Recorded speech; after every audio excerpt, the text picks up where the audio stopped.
Hi there, this is Edmund here. Just want to do a little short video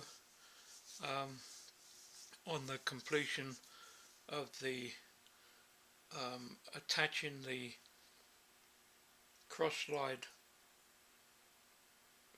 frame onto the main base of the lime shaping machine.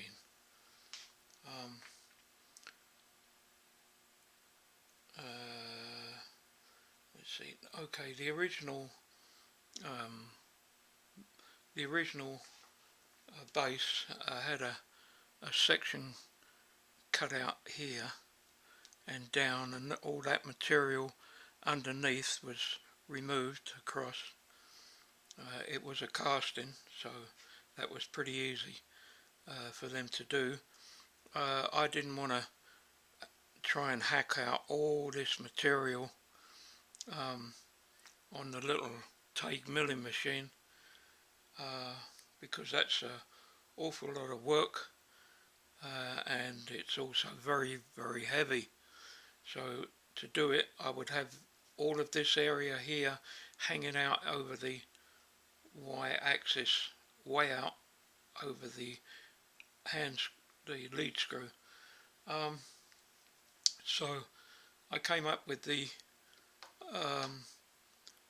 design they have on the hard inch, which is a floating pin that is has a pin going through the shaft down here in a slot that I milled, just a 1/4 inch slot that goes in across there, and it holds a pin, and the distance from that pin, from the top surface of the pin to the hole in the top end of this pin is a certain distance, otherwise it doesn't work. So you have to calculate that out precisely, really. Okay, so I have the 2 pins that are just floating in there, and they're a good fit, a nice slide fit in the reamed hole. Okay, the hole going through is 0.4 in diameter, and the eccentric that goes through that hole is 330 in diameter. It has a 25 thou or 30 thou throw off on the eccentric. Okay, so the whole idea is to, with this design, was that if I needed to take this frame off and the cross slide to remove, then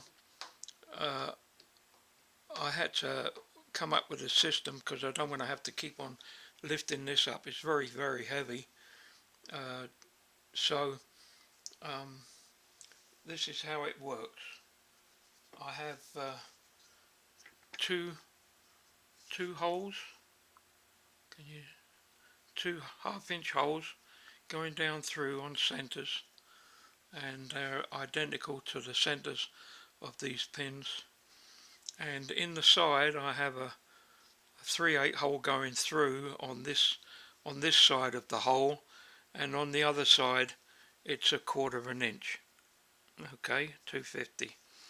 So I'll show you how this goes on, and it just drops down. All the holes are a good fit, and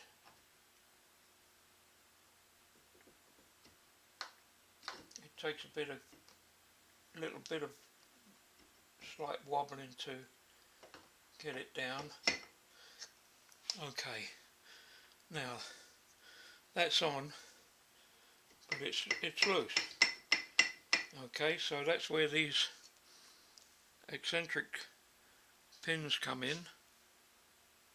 I've got a quarter quarter square for the key, which is here, and it fits on there like that.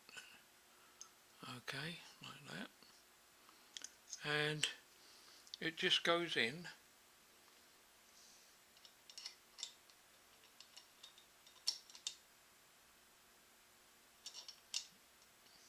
I've got to bring the pin up slightly to get it in.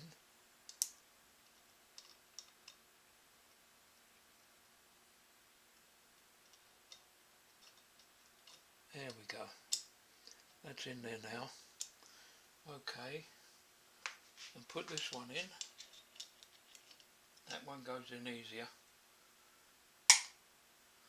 Okay, now when I turn this handle,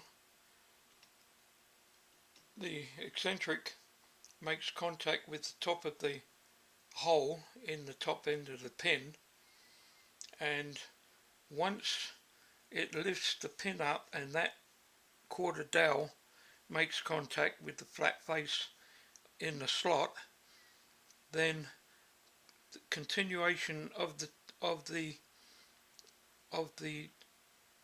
wrench in a clockwise direction will actually bring this down solid onto the base, and that's how it works.